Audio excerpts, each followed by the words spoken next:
Life doesn't happen to you, it happens for you. Sometimes I think that's the only thing that's important, really, is just letting each other know we're here, reminding each other that we're part of a larger self. You are the vanguard of knowledge and consciousness, a new wave in a vast ocean of possibilities.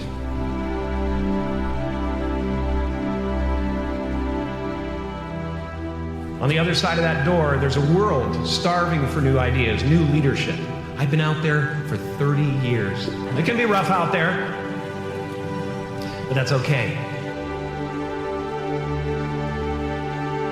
Fear is going to be a player in your life, but you get to decide how much. You can spend your whole life imagining ghosts, worrying about the pathway to the future, but all there will ever be is what's happening here. And the decisions we make in this moment, which are based in either love or fear.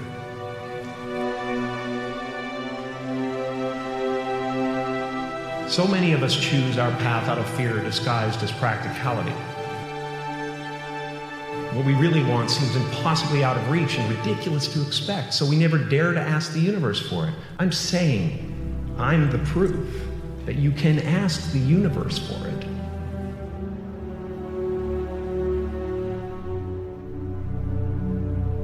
You can fail at what you don't want, so you might as well take a chance on doing what you love. I watched the effect of my father's love and humor and how it altered the world around me.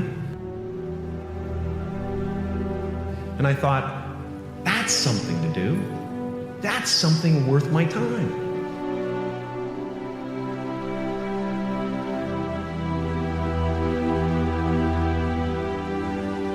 I realized one night in LA that the purpose of my life had always been to free people from concern.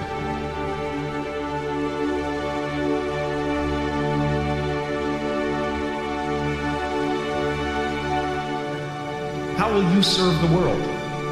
What do they need that your talent can provide? That's all you have to figure out. The effect you have on others is the most valuable currency there is. Don't let anything stand in the way of the light that shines through this form. Risk being seen in all of your glory. I've often said that I wished people could realize all their dreams and wealth and fame, and so that they could see that it's not where you're going to find your sense of completion.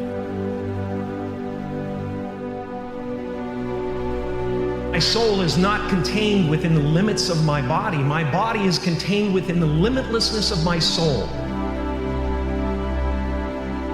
One unified field of nothing, dancing for no particular reason, except maybe to comfort and entertain itself.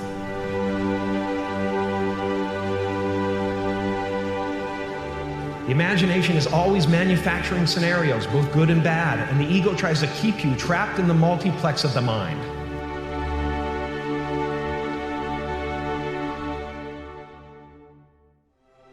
Our eyes are not viewers, they are also projectors that are running a second story over the picture that we see in front of us all the time. Fear is writing that script, and the working title is, I'll Never Be Enough.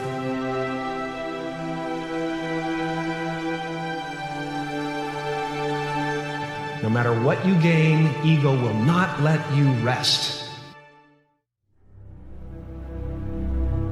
It will tell you that you cannot stop until you've left an indelible mark on the earth, until you've achieved immortality. Relax and dream up a good life. It's just about letting the universe know what you want and working toward it while letting go of how it comes to pass.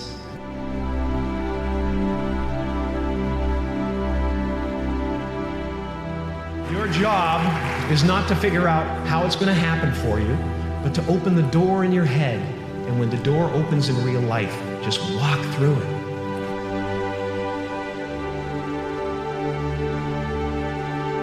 And don't worry if you miss your cue, because there's always doors opening. They keep opening. Take a chance on faith. Not religion, but faith. Not hope, but faith. I don't believe in hope. Hope is a beggar.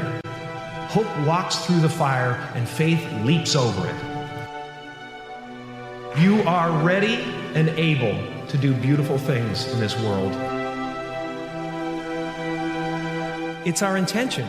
Our intention is everything. Nothing happens on this planet without it. Not one single thing has ever been accomplished without intention. I was a little kid, and I would sit there, and I would try to figure out what it meant, what it was all about. Why are we here? What is this? And one day, I read something from Buddha that said that all spirituality is about relieving suffering. There are generations growing up right now who are learning to lie, that lying is okay, that you're supposed to hate half the country. You've got to get back.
That a vote is not who you are.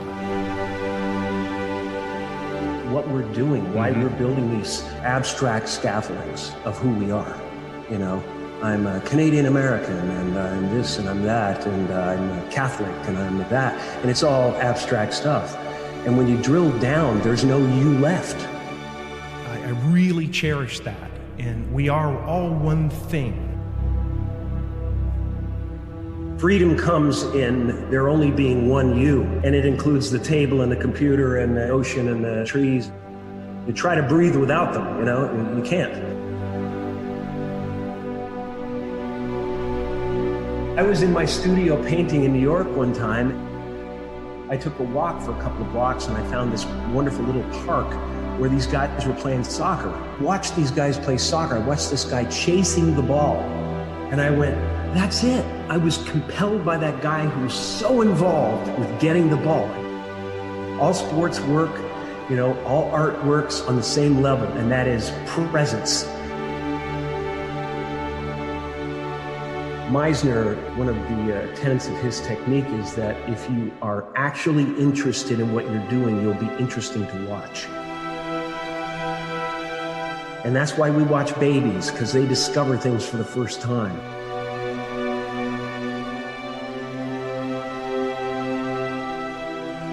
No one gets through this life. It's too challenging and there's too much stuff coming at us. We don't have the bandwidth to handle it. We have to find ways to escape it. We have to turn the gadgets off. We have to find moments in nature. Meditation is helpful, really helpful.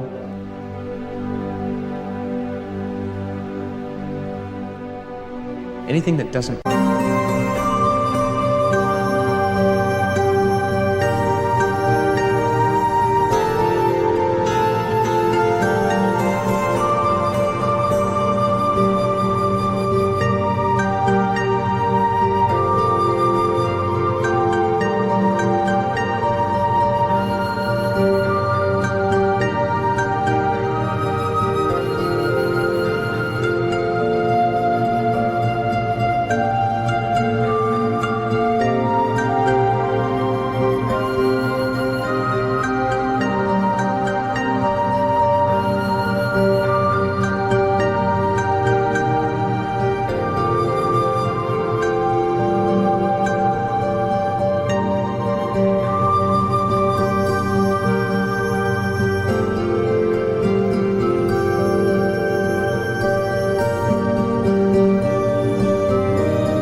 always think of as this is the way it was supposed to be. That's the way it was supposed to happen, because there's something bigger down the road.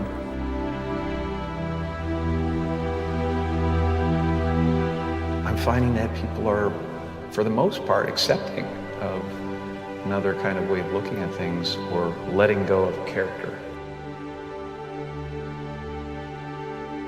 I do believe in manifestation, the power of that kind of stuff, but I don't believe that any of it matters. You know, this mattering is, to me, a human construct, born out of a need. The same need as you have to have, you know, deities and things like that.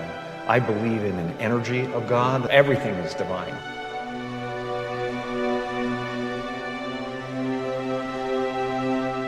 It's been a part of the evolution of ego, is to spend your first half of your life acquiring and adding, thinking you can add to yourself. And it looks great when you got a cool car and you got nice clothes and you've done something that people admire, but it can never fulfill you. You can never be happy. You know what I mean? It's not where happiness comes from.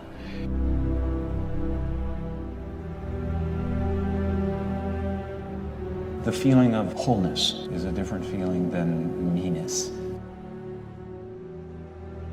I don't exist. They're all characters that I played. I played the guy that was free from concern so that people who watched me would be free from concern.